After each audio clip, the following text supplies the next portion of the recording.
स्वाद आस्वाद रेसिपी चॅनलमध्ये तुमचे स्वागत आहे। तर आज आपण कुरडईपासून मस्तपैकी ब्रेकफास्ट बनवणार आहोत। मी कुरडईपासून उपमा बनवलेला आहे। एकदम हेल्दी ब्रेकफास्ट आहे। तर आता आपण त्याची रेसिपी बघणार आहोत। एकदम साधी आणि सोपी आहे, झटपट बनणारी आहे। तर चला रेसिपीला सुरुवात करूया। तरी मी इथे 1 तास शेंगदाणे भिजत घातले होते।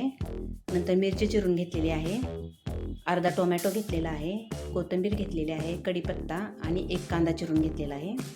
आणि इथे मी 1 ते 1.5 तास कुरडई भिजत घातली होती। ती मस्त अशी भिजून तयार झालेली आहे, पाहू शकता तुम्ही। तर आता मी इथे पॅनमध्ये थोडंसं तेल टाकून घेणार आहे। एकदम कमी तेलात बनवणार आहे। आता जिरे आणि राई याची फोडणी देऊन घेऊया आपण। कढीपत्ता, हिरवी मिरची, ती व्यवस्थित परतून झाल्यानंतर आपण चिरून घेतलेला कांदा टाकूया।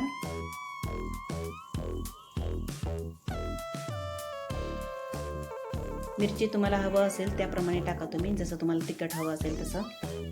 कांदा व्यवस्थित परतून घ्यायचा आहे आपल्याला सोनेरी रंग येईपर्यंत।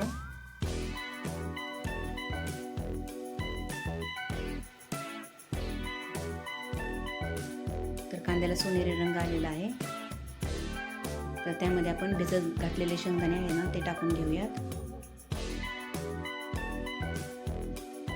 ते थोडे परतून घेऊयात आपण।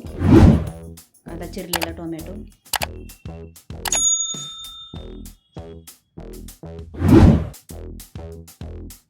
सर्व जिन्नस व्यवस्थित मिक्स झाल्यानंतर आपण चवीनुसार मीठ टाकून घेऊयात। इथे मीठ थोडं कमीच टाकायचं आहे, कारण कुरडईमध्ये पण मीठ आहे। थोडी हळद टाकूया। हे तुम्ही चपाती बरोबर सुद्धा खाऊ शकता भाजी म्हणून, पण मी इथे ब्रेकफास्टसाठी बनवलेला आहे। तर आता आपण भिजून ठेवलेली कुरडई आहे ना, ती त्यामध्ये टाकून घेऊयात।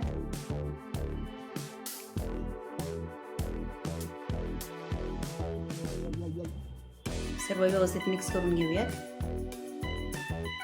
या रेसिपीसाठी जास्त वेळ लागत नाही।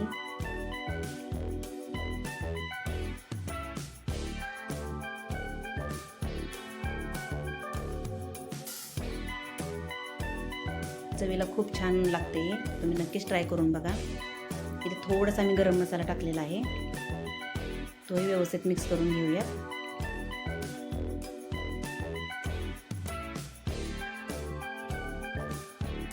चिरलेली कोथिंबीर,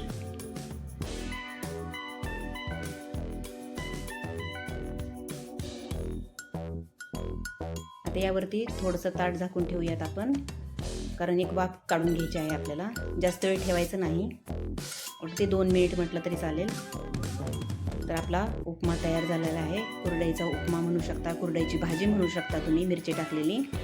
तर तुम्ही असंही खाऊ शकता ब्रेकफास्ट म्हणून, आणि चपातीवरही खाऊ शकता। तर हा व्हिडिओ तुम्हाला कसा वाटला किंवा ही रेसिपी तुम्हाला कशी वाटली, आवडली असेल तर नक्कीच लाईक आणि कमेंट करा। सबस्क्राईब करायलाही विसरू नका। धन्यवाद।